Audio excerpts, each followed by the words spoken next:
Hello everyone, story teller Shivani में आपका स्वागत है। आज की इस वीडियो में मैं आपको बताऊंगी कि क्रिटिकल एप्रिसिएशन क्या होता है। इसमें एग्जैक्टली आपको किस बारे में बताना होता है, क्योंकि सनफ्लावर्स, जैसा कि मैंने कम्युनिटी में भी पोस्ट किया था, तो आप लोगों में से बहुत लोगों के वोट आए थे कि कुछ कंफ्यूज है या कुछ है जिन्हें नहीं पता। तो मुझे लगा इस टर्म को लेकर हमें एक वीडियो बनानी चाहिए। तो क्रिटिकल एप्रिसिएशन एग्जैक्टली है क्या?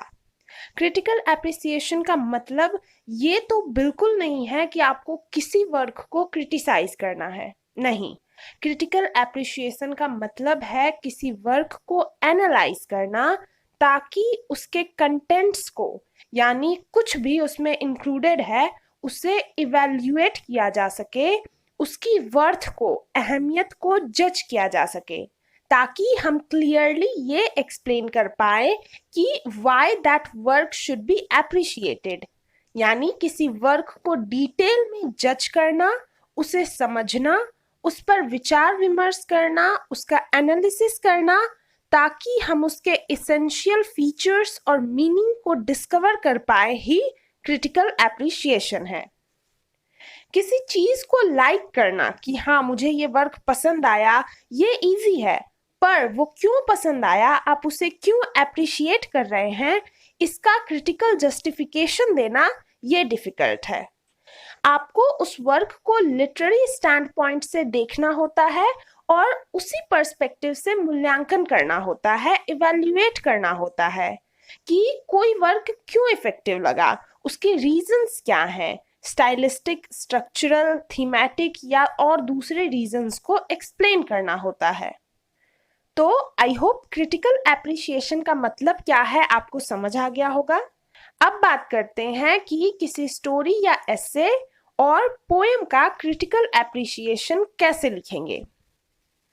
और ये बताने से पहले लेट मी क्लियर कि इसका कोई फॉर्मेट नहीं होता। हर कोई अपने हिसाब से सोचता है, अपने हिसाब से समझता है। तो क्रिटिकल एप्रिसिएशन में आप चीजों को अपनी तरह से एडजस्ट कर सकते हैं, क्योंकि कई क्रिटिक्स की अपनी कई थ्योरीज हैं किसी वर्क को कैसे जज की जाए इसके लिए। तो अब अगर बात करें कि किसी स्टोरी या एस्से को कैसे क्रिटिकली एनालाइज करना है, तो सबसे पहले आपको उस वर्क को केयरफुली पढ़ना होगा। और आप जब पढ़ें तो जो इम्पोर्टेंट पैसेजेस आते हैं उनके नोट्स बनाएंगे, जैसे कोई वर्ड या कोई कॉन्सेप्ट, और देखेंगे कि उस वर्क में क्या इम्पोर्टेंट है, वर्थवाइल है, यूजफुल है, रिलेवेंट है, कंट्रोवर्शियल है। तो ये सारी चीजें हम नोट कर लेंगे। अब इसके बाद हम लिखेंगे इंट्रोडक्शन। तो इंट्रोडक्शन में उस वर्क का जनरल डिस्क्रिप्शन लिखेंगे कि थोड़ा राइटर के बारे में, सोर्स के बारे में, वर्क आखिरकार किस चीज के बारे में है, उसके टाइटल के बारे में, मेन आइडिया के बारे में। तो ये सारी चीजें इंट्रोडक्शन में आती है। हमें ऑथर के थेसिस स्टेटमेंट को आइडेंटिफाई करना है। थेसिस स्टेटमेंट यानी कि मेन आइडिया या मेन मैसेज क्या है, ऑथर का ओपिनियन क्या है, यानी स्टोरी की मेन थीम क्या है। तो यानी अब आपको थेसिस पता चल गया, थीम पता चल गई, तो अब आपको ऑथर के मेन आइडियाज को नोट करना है। इसमें ऑथर के रीजंस और थीम को सपोर्ट करने वाली सीन्स और इमेजरी इंक्लूड किए जा सकते हैं। इसके बाद हम ब्रीफ में प्लॉट की समरी लिखेंगे कि मेन स्टोरी क्या है। और याद रखिए, इसमें आपको बस मेन पॉइंट्स पर ही फोकस करना है, और समरी पैराग्राफ ही इकलौती जगह है जहां आपको वर्क की समरी बतानी है। बाकी जगह आपको सिर्फ एनालिसिस प्रोवाइड करना है। अब जब आपने समरी बता दी, तो अब जो पॉइंट्स आपके थेसिस को सपोर्ट करते हैं उन्हें लिखना है। अगर आपको लगता है कि टेक्स्ट इनइफेक्टिव था, तो एक पैराग्राफ में अपने सारे रीजंस लिखे कि क्यों आपको वो वर्क इनइफेक्टिव लगा, और अगर आपको इफेक्टिव लगा तो वो लिखें और इसके रीजन बताएं। और या तो आप हर रीजन के लिए एक एक पैराग्राफ लिख सकते हैं।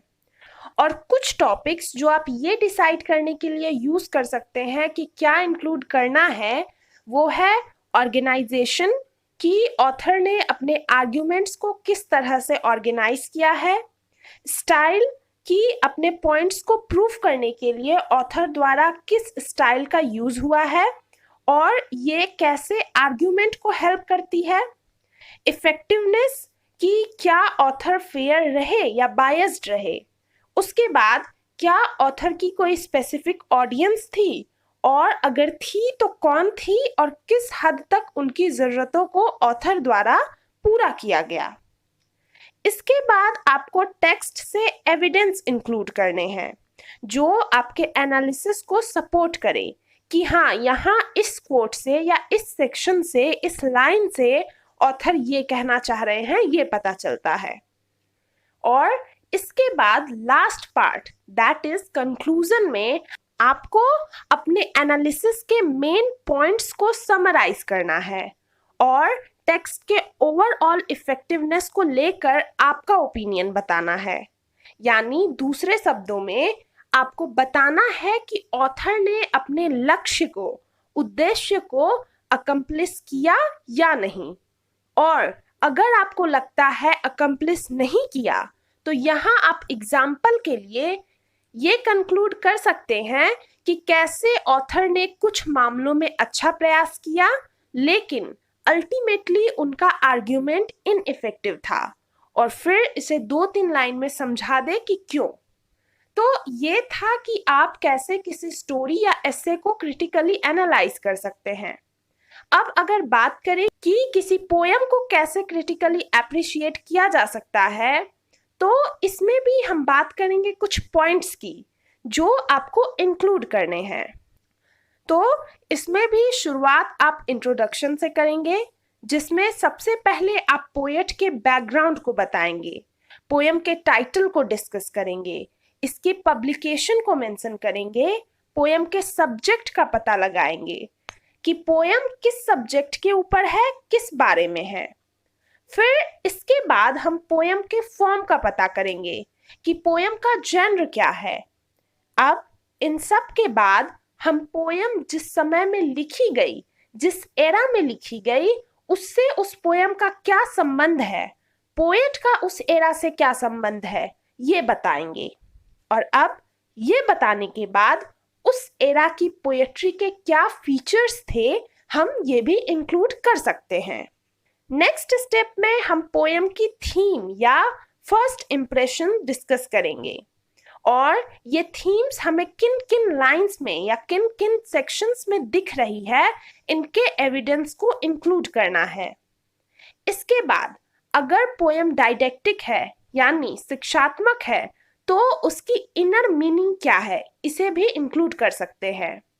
देन आपको पोयम के मेट्रिकल कंपोजिशन के बारे में बताना है कि पोयम की राइम क्या है, रिदम क्या है, किस मीटर का यूज हुआ है, कौन से फिगर्स ऑफ स्पीच का यूज हुआ है, किन पोएटिक डिवाइसेस का यूज हुआ है, पोयम की लैंग्वेज कैसी है, ये सारी चीजें इंक्लूड करेंगे।